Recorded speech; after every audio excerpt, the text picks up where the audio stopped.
Bernard Reichen, nous avons créé une agence avec Philippe Robert qui s'appelait Reichen et Robert, qui s'appelle maintenant Reichen et Robert et Associés, et qui évolue encore.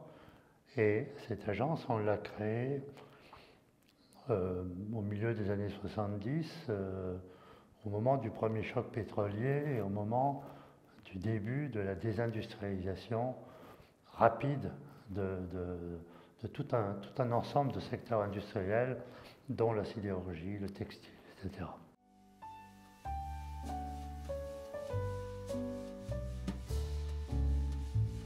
Par rapport à la francophonie, je peux dire que c'est un facilitateur, surtout pour ma génération, c'est-à-dire que quand on est dans un endroit où on parle français, on est chez soi déjà. Bon, c'est un peu la différence peut-être avec l'anglais, où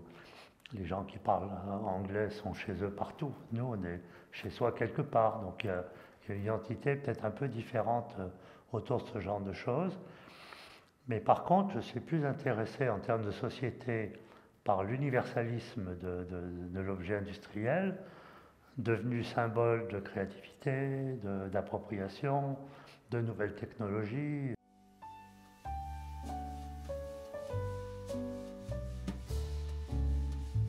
Disons qu'au Maroc, ça avait un autre sens, c'est que ça m'a permis de revenir dans la pensée de Prost, d'Henri Prost, qui a conçu ces zones d'installation entre 1914 et 1923, avec l'IoT à l'époque, et qui a installé au Maroc un urbanisme d'extension et d'embellissement. Prost, en arrivant au Maroc, avec l'IoT, avait comme message la protection absolue des cultures et du patrimoine. Donc ça veut dire qu'on ne touchait pas au Médina, on travaillait avec la Médina dans de nouveaux tracés. La deuxième donnée, c'était la donnée climatique, une culture, un climat, c'est-à-dire on composait avec le climat, ce qui fait que les mêmes villes, le même esprit à Hanoï et le même esprit à Casablanca n'a rien à voir dans le résultat, c'est deux mondes différents.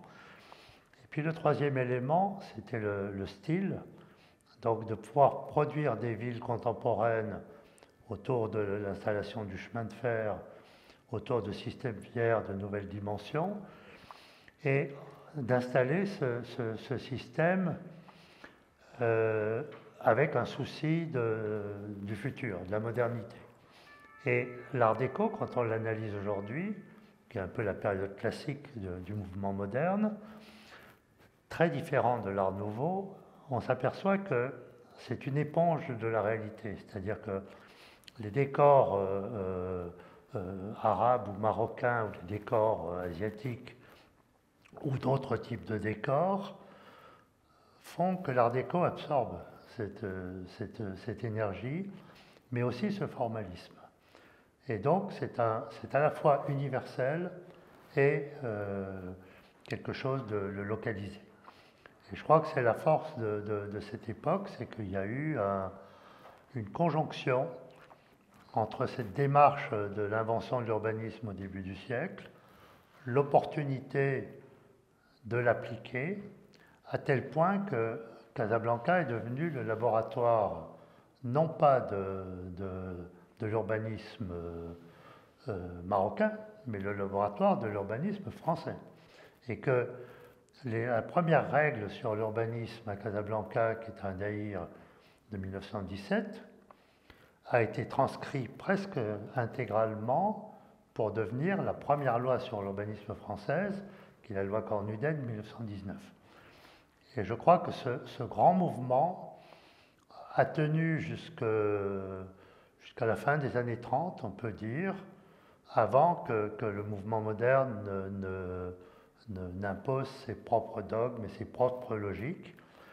qui dans le résultat sont beaucoup plus banalisateurs et beaucoup moins contextualisés.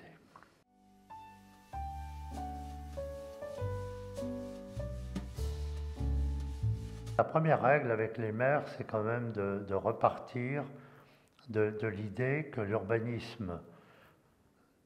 ne recouvre pas seulement la gestion des droits à construire. C'est-à-dire que faire de l'urbanisme un art du droit des sols et de la mise en volume, c'est évidemment destructeur, parce que ça veut dire que vous travaillez les droits à construire indépendamment du fait d'habiter. Donc c'est à un moment, on voit bien le résultat. Le résultat, c'est la banalisation, c'est une densité trop forte, c'est des isolats, c'est des choses qui font que, à terme, si on continue à pratiquer ces principes de zonage, enfin, je pense que là on en est sorti physiquement, mentalement c'est pas sûr, hein, le cloisonnement il reste quand même très fort. Disons que cette logique d'un urbanisme global, si je peux dire, c'est une logique extrêmement importante à préméditer, qui n'est pas facile à faire parce que c'est bien plus simple de gérer des permis de construire que de gérer des continuités naturelles, mais simplement c'est ça l'enjeu aujourd'hui. Et si on ne veut pas que l'urbanisme devienne en lui-même un facteur d'inégalité, c'est-à-dire en gros il y a des territoires où pénètre l'urbanisme puis les autres, eh bien il faut réinventer cette question urbaine au travers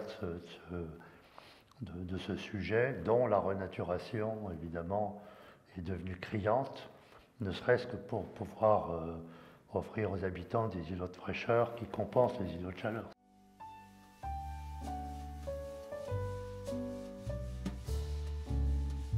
Il y a des tas d'images dans l'espace francophone, évidemment, qui disent la même chose que je vais dire, mais ma référence, c'est la Toscane. Et c'est la Toscane pour une raison simple, c'est que au XVe siècle, la Toscane était désignée comme città continuata, cité continue. Et ça n'a jamais voulu dire que la cité était continue, mais ça voulait dire que le plein et le vide étaient dessinés d'une même main et formaient un continuum physique, culturel, économique, unique. Alors, c'était le cas aussi de beaucoup d'espaces dans la France de Fernand Braudel, dans l'identité de la France rurale. Mais simplement, quand la ville est devenue producteur de richesse, le système s'est déformé, c'est-à-dire que la jonction entre le plein et le vide ne s'est plus faite, les périphéries sont arrivées, etc. La Toscane, par une logique de lien et de lieu, à des échelles pertinentes, a gardé cette logique d'un espace continu. Et je pense qu'aujourd'hui, la vraie règle,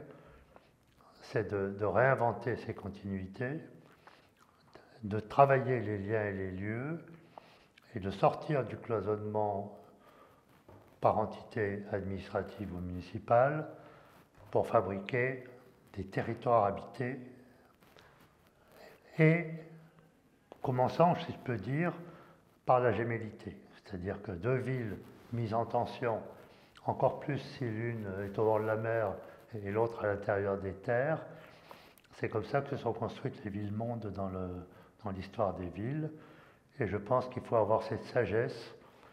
d'inventer des tram-trains sur 35 km systématiquement, donc, de fabriquer la gémellité et la tension, parce que d'une part, ça donne une puissance à chacune des villes qui sont connectées, et d'autre part, ça ouvre un territoire interstitiel absolument riche, parce qu'il peut aller d'un côté et de l'autre, et on pourrait habiter mieux qu'on habite aujourd'hui en desserrant les taux de la métropolisation pour arriver à un autre type d'organisation des espaces habités.